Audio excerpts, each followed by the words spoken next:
Hello guys, welcome back to my YouTube channel. நீங்கள் என்ன video பார்க்க போகிறீங்க அப்படின்னு சொல்லி பார்த்தீங்கன்னா, ரொம்ப நாளைக்கு அப்புறம் எங்கள் ஆஃபீஸ்லேருந்து கூப்பிட்டுருக்காங்க. அங்கே ஒரு ஈவெண்ட் நடக்குது.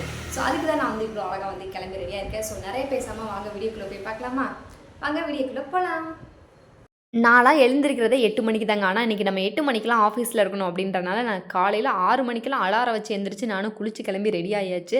நான் வீட்டிலேயே மார்னிங்கே சாப்பாடு செஞ்சுட்டேன். ஆனால் எடுத்துகிட்டு போகிறதுக்கு டைம் இல்லாதனால ஃபஸ்ட் நான் சாப்பாடே எடுத்து வைக்கல. ஸோ சும்மா ஒரு ஹேண்ட் பேக் எடுத்துகிட்டு அதில் என்னென்ன எடுத்து வைக்கிறதுன்னு சொல்லி நானும் பார்த்துட்டு இருந்தேன். ஏன்னா இப்போவே நான் கிளம்பும்போது 7:30 ஆயிடுச்சு. அதுக்கப்புறம் ஒன்று ஒன்றா தேடி எடுத்து போட்டுருந்தேன். ஃபஸ்ட்டு இந்த ஐடி கார்டு எடுத்து வைக்கணும், அதுக்கப்புறம் இந்த கூலர்ஸு. சரி, அதை ஏன் எடுத்து அப்படியே பேக்குள்ளே போடணும், உங்கள்கிட்ட போட்டு காட்டலாமே அப்படின்னு சொல்லி சும்மா சீன் போடுறதுக்காக போட்டுக்கிட்டு இருந்தாங்க, வேறு ஒன்றும் இல்லை. அப்புறம் பார்த்தா கூலர்ஸ் போட்டு நானே இப்போ தான் ஃபஸ்ட் டைம் பார்த்தேனா. ஸோ அழகாக தான் இருந்துச்சு அப்படின்னு சொல்லி கூலர்ஸ் கழட்டி பேக்கில் போட்டு அதுக்கப்புறம் வந்துட்டு வேறு என்ன எடுத்து வைக்கணும்னு சொல்லி சுற்றிட்டு இருந்தேன். அதுக்கப்புறம் வந்துட்டு என்னோட லிப் பாம், லிப்ஸ்டிக் அதெல்லாம் எடுத்து போட்டுக்கிட்டேன். இதெல்லாம் நமக்கு ஆஃபீஸ் போகிறப்ப தேவைப்படும்ல அப்படின்ற மாதிரி எடுத்து போட்டுக்கிட்டாச்சு. அதுக்கப்புறம் போட்டு நானும் என்னடா எடுத்து வைக்கிறதுன்னு யோசிச்சுட்டு சுற்றி பார்த்துட்டு இருந்தேன். அப்புறம் எப்போதுமே என்கிட்ட ஜிபே இருந்தாலும் கையில் வந்துட்டு நம்ம 100 ரூபாயாச்சும் கேஷ் வச்சுக்கணும் அப்படின்றனால எப்போதுமே அதை வந்து ஃபாலோ பண்ணிகிட்ருக்கேன். ஏன்னா ஒரு சில இடத்துக்கு போய் அதெல்லாம் அடிபட்டாச்சுங்க. காசு எடுத்துகிட்டு போகாமல் ஜிபே நம்பி போய் அங்கே ஒர்க் ஆகாமல் போயிடும். அதனால் வந்துட்டு எப்போயுமே கேஷ் வந்து ஒரு 100 ரூபாய் எடுத்து வச்சுக்கோங்க. அதுக்கப்புறம் ஃபோனை எடுத்துகிட்டு நானும் அப்படியே ஆஃபீஸ் போயிட்டு என் தம்பி வந்து ட்ராப் பண்ணிட்டு போயிட்டாங்களா. ஸோ உள்ளே போனோன்னா ஃப்ரெண்ட்ஸ்லாம் ரொம்ப நாளைக்கு அப்புறம் நாங்களாம் மீட் பண்ணியிருக்கோமா. ஸோ அதனால் ஜாலியாக அவங்கள்ட்டலாம் பேசிவிட்டு நானும் அப்படியே ஆஃபீஸ்க்குள்ளே நடந்து போயிட்டேன். ஸோ அங்கே போயிட்டு கொஞ்சம் நேரம் வேலையெல்லாம் பார்த்துட்டு இருந்தோம். மார்னிங் சாப்பிடாம வேறு போயிட்டேன்னா. ஸோ அதனால் அங்கே போய் வேலை பார்த்துட்டு இருக்கும்போதே பசிக்க ஆரம்பிச்சது. அதுக்கப்புறம் என்னோடய ஃப்ரெண்ட்ஸ்லாம் கூட்டிகிட்டு நாங்களும் அப்படியே போயிட்டு சாப்பிட்டுட்டு இருந்தோம். அவங்களாம் டீ குடிச்சாங்க, நான் வந்து தோசை சாப்பிட்டுட்டு இருந்தேன். அப்புறம் என்னோடய ஃப்ரெண்டு வேறு ரேம்ப் பார்க் போகிறனால ஹேர் ஸ்டைல் பண்ணோம் அப்படின்னு சொல்லிட்டு 4 பேர் சுற்றி பண்ணி விட்டுட்டு இருந்தாங்க. அவன் காட்டுறது ஒரு ஹேர் ஸ்டைலாக இருக்குது, இவங்க பண்ணுறது ஒரு மாதிரி இருக்குது. ஸோ அதுக்கப்புறம் ஃபைனலாக ஹேர் ஸ்டைல் போட்டோமான்னு கேட்டிங்கன்னா அது நாங்கள் போடவே இல்லை. ஏன்னா அது எங்களுக்கு நாங்கள் எக்ஸ்பெக்ட் பண்ண அளவுக்கு வரல. ஸோ அதனால் அதை வந்து அப்படியே விட்டுட்டோம். அதுக்கப்புறம் எங்களுக்கு ஆஃப்டர்நூனுக்கு மேலே வந்துட்டு ஃபங்க்ஷன் வந்து ஸ்டார்ட் ஆகிடுச்சா. ஸோ அங்கே போயிட்டு நாங்கள் வந்துட்டு ஜாலியாக என்ஜாய் பண்ணிகிட்டு இருந்தோம். ஸோ ஈவெண்ட்லாம் செம்ம ஃபன்னாக ஜாலியாக போச்சு. அதுக்கப்புறம் ஈவெண்ட்லாம் முடிச்சுட்டு எங்களுக்கும் டிஜேலாம் போட்டிருந்தாங்களா. ஸோ நாங்களும் செம்ம வைபாக டான்ஸ்லாம் ஆடி முடிச்சுட்டு நானும் அப்படியே வீட்டுக்கு கிளம்பிட்டேன். வீட்டுக்கு கிளம்பும்போது 7 ஆயிடுச்சு ஆஃபீஸ்லேயே. அதுக்கப்புறம் நான் வீட்டுக்கு வேறு 7:30 8 கிட்ட ஆயிடுச்சு. ஸோ அதுக்கப்புறம் வந்துட்டு நானும் ஃப்ரெஷ்அப் ஆகிட்டேன். ஒரு நாள் எனக்கு ஆஃபீஸ் போயிட்டு வரது அவ்வளோ டயர்டாக இருக்குங்க. டெய்லி நீங்களாம் எப்படிங்க ஆஃபீஸ் போகிறீங்க அப்படின்ற மாதிரி தான் எனக்கு கேள்வியாக இருக்குது. ஸோ ஒரு நாள் போயிட்டு வந்து பயங்கர டயர்டு. ஏன்னா மார்னிங் 6 மணிக்கு எழுந்திரிச்சு வீட்டுக்கு வரும்போது 8 மணி ஆயிடுச்சு. இதில் நான் பாதி பெண்டிங் ஒர்க் வேறு அங்கேயே வச்சுட்டு வந்துட்டேன். ஸோ திரும்ப நான் வீட்டில் வந்துட்டு லாகின் பண்ணி வேலை பார்க்குற மாதிரி ஆயிடுச்சு.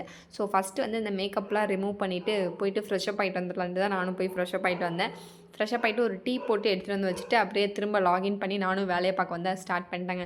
ஒரு டீயை குடிச்சிக்கிட்டே வந்துட்டு வேலை பார்த்துட்டு இருந்தேன். நானும் அப்படியே டீ குடிச்சிட்டே கொஞ்சம் வேலையெல்லாம் முடிச்சிட்டாங்க. ஸோ 1 ஹவர் கிட்ட வேலை இருக்கிற மாதிரி தான் இருந்துச்சு. ஸோ அதுக்கப்புறம் நானும் வேலையெல்லாம் முடிச்சுட்டு நைட்டு சாப்பிட்டு நானும் அப்படியே தூங்கியாச்சுங்க. அதுக்கப்புறம் அடுத்து வர விலாக் வந்து நான் வந்து சண்டே தான் எடுத்திருந்தேன். சண்டே ஆஃப்டர்நூன் தான் எழுந்தமா. ஸோ எழுந்திரிச்சோன்னே வந்துட்டு காலிஃப்ளவர் குழம்பு பண்ணலாம் அப்படின்னு சொல்லி தான் நானும் பண்ணிகிட்டு இருந்தேன். ஃபஸ்ட்டு நீங்கள் காலிஃப்ளவர் குழம்பு பண்ணும்போது அந்த காலிஃப்ளவர்லாம் பிச்சு நீங்கள் சுடு தண்ணி காய வச்சு உப்பு மஞ்சத்தூள் போட்டு அதை நல்லா ஊற வச்சு அலசி எடுத்து வச்சுக்கணும் தனியாக காலிஃப்ளவரை. அதுக்கப்புறமா ஒரு பாத்திரம் வச்சுட்டு உங்களுக்கு தேவையான அளவு எண்ணெய் ஊற்றிக்கோங்க. எண்ணெய் நல்லா காஞ்சதுக்கப்புறமா சீரகம் போட்டுட்டு சீரகமும் நல்லா நமக்கு வெடிச்சு வரும்ல. ஸோ அந்த ஸ்டேஜில் 2 மீடியம் சைஸ் வெங்காயம் நான் எடுத்துருக்கேன். 2 மீடியம் சைஸ் வெங்காயத்தை கொஞ்சம் பெருசாகவே கட் பண்ணிக்கலாம். ஏன்னா நம்ம வந்து இதை வதக்கி அரைக்க தான் போகிறோம். ஸோ அதனால் நான் 2 மீடியம் சைஸ் வெங்காயம் எடுத்து கட் பண்ணி போட்டேன். அதுக்கப்புறமா வந்துட்டு கொஞ்சமாக வந்துட்டு இஞ்சி, அதுக்கப்புறம் கொஞ்சம் பூண்டு எடுத்துருக்கேன். ஸோ எல்லாமே போட்டு நல்லா வதக்கிக்கலாம். ஃபஸ்ட்டு வெங்காயம், பூண்டு, இஞ்சி இதெல்லாம் நல்லா வதக்கி விட்டுக்கலாம். ஸோ அதுக்கப்புறமா இது நல்லா வதங்கினதுக்கப்புறமா நமக்கு தக்காளி 2 மீடியம் சைஸ் தக்காளி எடுத்துக்கோங்க. ஸோ அதையும் வந்துட்டு நம்ம பெருசாகவே கட் பண்ணி போட்டு வதக்கி விட்டுக்கலாம். அண்ட் இந்த ஸ்டேஜில் இருக்கும்போது கொஞ்சமாக சால்ட்டு, கொஞ்சமாக மஞ்சத்தூள் போட்டு இதை நல்லா வதங்கினதுக்கு அப்புறமா நமக்கு தேவையான மசாலாஸ் இதில் ஆட் பண்ணிக்க போகிறோம்.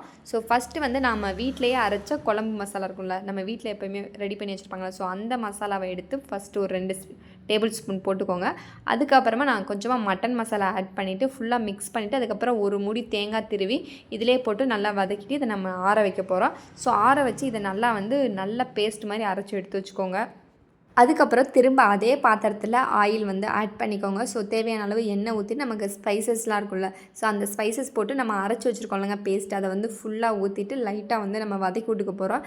இது லைட்டாக வதங்கினதுக்கப்புறமாவே நமக்கு தேவையான அளவு தண்ணி ஊற்றிக்க போகிறோம். ஸோ உங்களுக்கு கெட்டியாக வேணாலும் நீங்கள் வச்சுக்கலாம், அப்படி இல்லை எனக்கு கொஞ்சம் தண்ணியாக வேணாலும் நீங்கள் தண்ணி சேர்த்துக்கலாம்.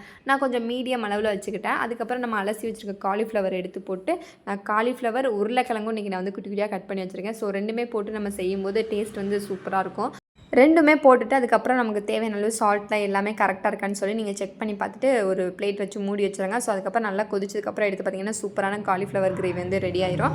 அதுக்கப்புறம் ஈவினிங் போல் வந்து நான் காலிஃப்ளவர் சில்லி போட்டு சாப்பிட்டுட்டு இருந்தேங்க. ஸோ இப்படி தான் எனக்கு வந்து சாட்டர்டே சண்டே போச்சு. ஸோ உங்களுக்குலாம் எப்படி போச்சுன்னு சொல்லி மறக்காமல் கமெண்ட்டில் சொல்லுங்கள். இந்த மாதிரி வீடியோஸ்க்கு மறக்காமல் என்னோட சேனல் சப்ஸ்கிரைப் பண்ணிக்கோங்க. Bye guys.